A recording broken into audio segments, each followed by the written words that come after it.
कैसे हैं आप लोग। आप सभी से बता दें कि खेसारी लाल यादव जी का जो न्यू सॉन्ग रिलीज होने वाला है कल सुबह 6:30 में SRK म्यूजिक यूट्यूब चैनल पे। आप सभी से बता देते हैं इसका फुल जानकारी। इस सॉन्ग को गाए हैं खेसारी भैया और इस सॉन्ग का म्यूजिक दिए हैं आर्या शर्मा जी और इस सॉन्ग को लिखे हैं अजीत मंडल।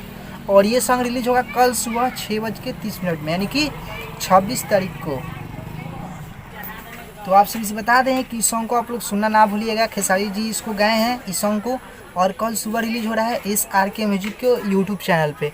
और ये सॉन्ग पे आप लोग जो है ना रील बहुत जल्दी बनाइएगा। ये सॉन्ग रिलीज होगा कल, तो आप लोग सुबह में रील बनाकर एक अपने इंस्टाग्राम ID अगर आप चलाते होंगे इंस्टाग्राम, तो उस इंस्टाग्राम पर इस सॉन्ग का रील वीडियो बनाकर डाल दीजिएगा। और जो है ना यूट्यूब पर भी इस सॉन्ग का रील वीडियो जो है उसको बनाकर डालिएगा, शॉर्ट वीडियो, क्योंकि यूट्यूब बहुत ही जल्द सब किसी के पास शॉर्ट वीडियो को भेज रहा है। ठीक है, तो आप लोग भी बनाकर डालिएगा अपना अपना रील वीडियो और शॉर्ट वीडियो यूट्यूब पे।